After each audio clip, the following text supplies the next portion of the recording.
Good afternoon, students. So this is our third video of inventory control, and today we will discuss about inventory models in this video.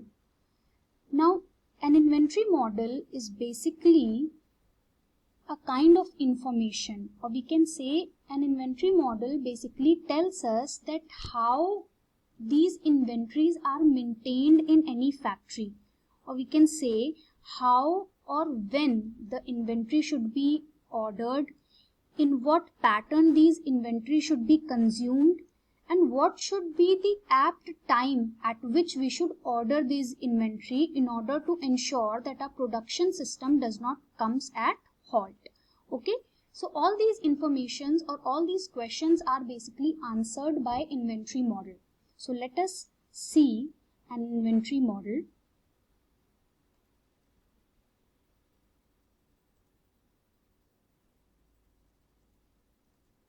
Okay, so here we can see economic order quantity. So inventory model basically tells us about economic order quantity. Now first we need to know what is economic order quantity. From the definition itself we can make out that it is telling us something about the lot size of purchasing or the lot size of ordering. Now we all know that suppose we have a factory that produces plastic containers. So you have to fulfill the demand of the customer, and maybe the demand of customer is 100 containers per day. You have to produce 100 container per day. So in order to produce 100 container per day, you should have some raw material in store, so that whenever 100 products are delivered, then again the cycle can start. Okay, so I have told you in previous videos that it is necessary to have some inventory in our factory if we don't want our production system to come at halt. So economic order quantity basically tells us that what should be the quantity or what should be the lot size that should be ordered. Okay, so whenever you are producing any product, you are continuously producing the final good. Okay, and there will be some in process inventory also, and there will be some raw inventory also, or the raw material. So economic order quantity tells us that what should be the lot size or in what number these raw materials should be ordered. Because I have told you that it is not very advisable to have a lot of raw material, because if you keep a lot of raw material, that will indirectly increase the cost of your product. So it is always advisable that whenever you are ordering the raw material, you should order in such amount that it does not lead to the increase of cost of your final product. Okay, so we have to order in limit. हमें बहुत ज़्यादा भी order नहीं करना, बहुत कम भी नहीं order करना. Economic order quantity tells us that quantity of ordering which is economical for us. So if we go by definition, or if we talk about the definition of economic order quantity, it says that economic order quantity or reorder quantity represents the quantity of an item which is most economical to order when fresh supplies are required. Okay, so जाहिर सी बात है, जब हम कोई product produce कर रहे हैं तो एक ऐसा समय आएगा जब हमें फ्रेश सप्लाईज की जरूरत हो, क्योंकि जो भी रॉ मटेरियल है वो टाइम टू टाइम कंज्यूम होता जा रहा है in order to fulfill the demand of the customers. So time to time हमें हमेशा fresh supply order करते रहना होगा. तो economic order quantity हमें वही नंबर या वही lot size बताता है जो कि हमें order करनी चाहिए जब भी fresh supply चाहिए, so that हमारा जो total cost है वो minimum रह सके. So यहाँ पे जो आप ये चार्ट देख रहे हैं, this chart basically tells us how these inventories are consumed in any factory. और यहाँ पे हम ये पता लगा सकते हैं कि हमें किस समय पे कितना अमाउंट ऑफ इन्वेंट्री हमें परचेज करनी है. तो सबसे पहले हम इस ग्राफ को देखते हैं. यहाँ वाई एक्सिस पे हमने क्वांटिटी मार्क की हुई है, स्टॉक यूनिट सेल्ड, एंड हमने यहाँ एक्स एक्सिस पे टाइम मार्क किया हुआ है. ठीक है, यहाँ पे आपको ये दिख रहा है this is lead time, this is lead time. Lead time क्या है वो हम अभी डिस्कस करेंगे. And here you see buffer stock. तो we will also discuss what is buffer stock. सबसे पहले हम स्टार्ट करने से पहले, इस चार्ट का एक्सप्लेनेशन स्टार्ट करने से पहले हम कुछ पॉइंट्स को नेमिंग कर देंगे. इस पॉइंट को हम कहेंगे ए, देन दिस पॉइंट से is B, this point is C, and this point is D. we will draw perpendicular lines from B, C and D like this. Okay, so this is a portion and this is one portion.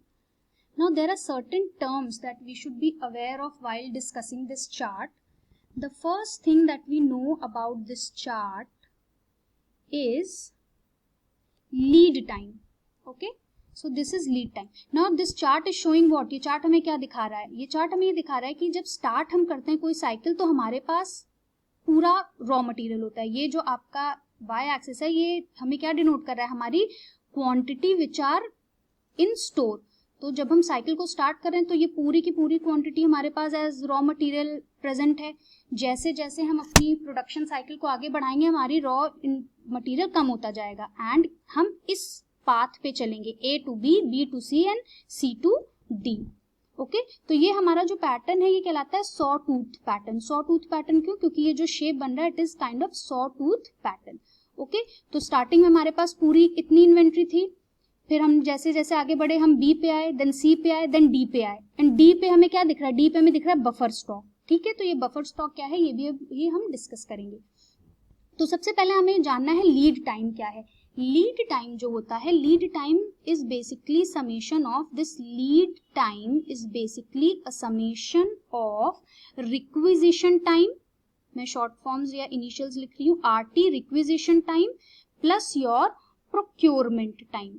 Okay, तो ये B से C तक जो आपको दिख रहा है that is your requisition time, that is your RT requisition time and C to B जो टाइम आपको दिख रहा है that is your procurement time. अब हमें ये जानना है कि लीड टाइम जो है that is sum of requisition time and procurement time. But ये रिक्विजिशन टाइम और प्रोक्योरमेंट टाइम है क्या? Requisition time is denoted by RT and it is the time to prepare purchasing requisition and placing an order. तो जब भी हमें कोई inventory order करनी होती है तो सबसे पहले हम क्या बनाते हैं? रिक्विजिशन बनाते हैं जिससे हमें पता चले हमें कितना ऑर्डर करना है या क्या चीज हमें ऑर्डर करनी है, रॉ मटेरियल ही ऑर्डर करना है या कुछ और भी. तो requisition time is basically the time which is taken to prepare the requisition order and to place the order. हम एक रिक्विजिशन एक स्लिप पे मिनटे कैलकुलेट करेंगे कि हमें क्या चीजें हैं या हमें उस पर डिटेलिंग करेंगे कि हमें क्या चीजें ऑर्डर करनी है और फिर उस ऑर्डर को प्लेस करना. उतनी देर में जो समय आपका लगता है that is your requisition time. Then we come to procurement time. What is procurement time?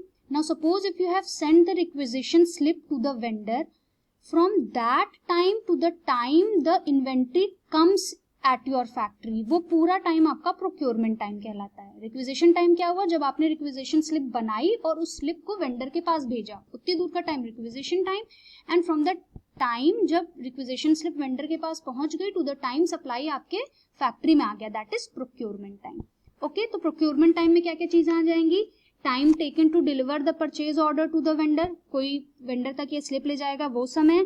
फिर वेंडर जब उस इन्वेंट्री को प्रिपेयर करके लोड कर देगा आपकी व्हीकल पे जिससे कि वो आना है वो समय, प्लस द टाइम जो कि लगेगा उस व्हीकल को जो कि आपकी इन्वेंट्री से लोडेड है आपकी फैक्ट्री तक पहुंचने में.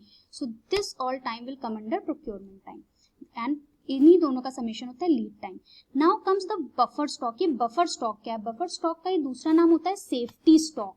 सेफ्टी स्टॉक का मतलब है कि हमेशा हम जब भी कोई फैक्ट्री रन करेंगे तो कुछ अमाउंट ऑफ रॉ मटेरियल हमेशा आपकी फैक्ट्री में रिजर्व होना चाहिए. बफर स्टॉक को हम सेफ्टी स्टॉक या रिजर्व स्टॉक भी कहते हैं.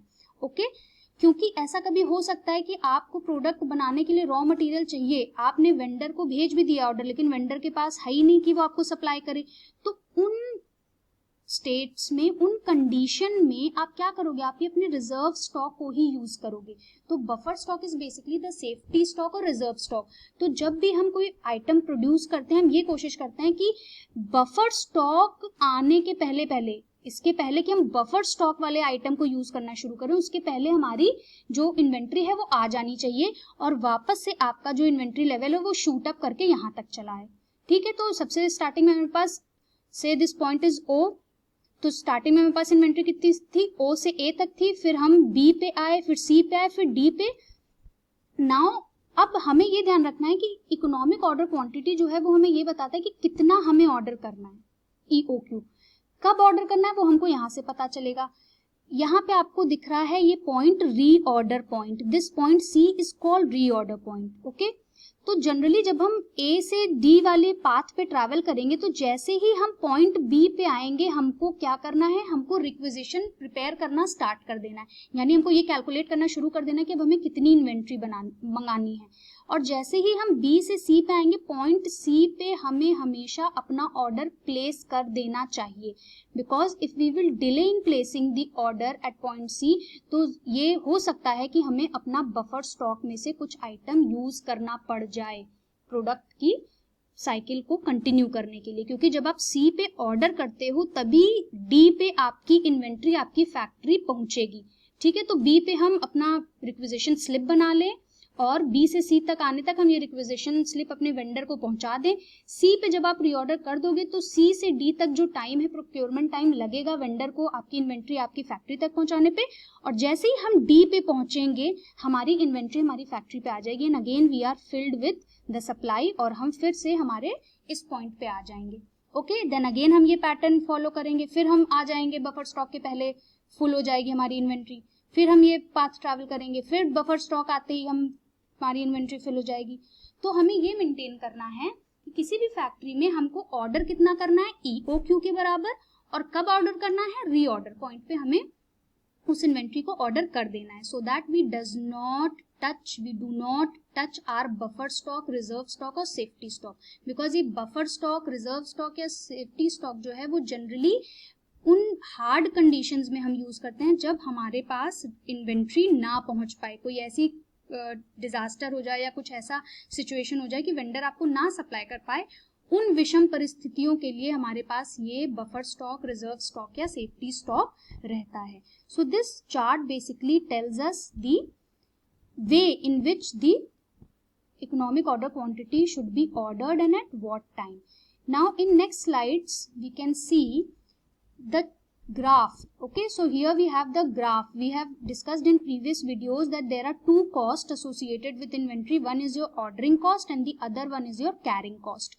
So we have also discussed that in case of ordering cost we get the graph like this, and carrying cost we get the graph like straight line, we get the straight line. Okay, so this means that as the order quantity is increasing, carrying cost will increase, but if we increase the quantity then ordering cost will reduce. Okay, अगर lot size हमारा बड़ा होगा तो जाहिर सी बात है हमारा ordering cost कम ही होगा, क्योंकि हमको एक ही बार तो पूरी ऑर्डर भेजनी है वेंडर के पास और एक ही बार में वेंडर पूरी हमारी क्वांटिटी भेज देगा, तो हमें बहुत कम नहीं करना चाहिए। अगर हम बड़ा लॉट कर रहे हैं तो भी उतना पैसा लग रहा है, छोटा लॉट करोगे तो भी उतना ही आपको मनी देना है।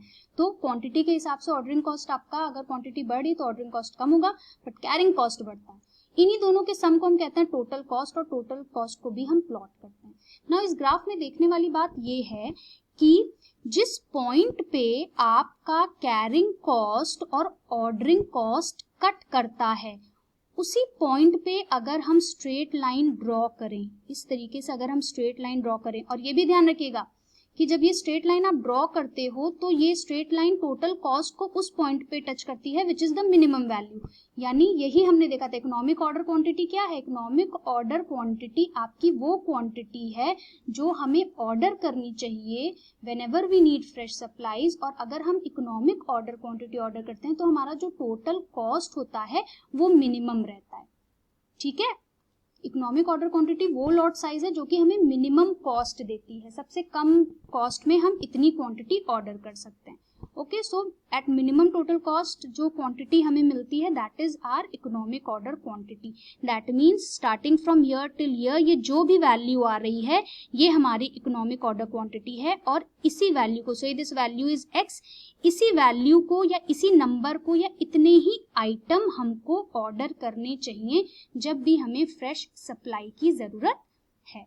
तो आज के वीडियो में हम इतना ही देखेंगे। जब नेक्स्ट वीडियो में हम आएंगे तो वी विल डिस्कस कि किस तरीके से हम ये इकोनॉमिक ऑर्डर क्वांटिटी को कैलकुलेट कर सकते हैं, और we can say we will discuss what is the formula for calculating economic order quantity.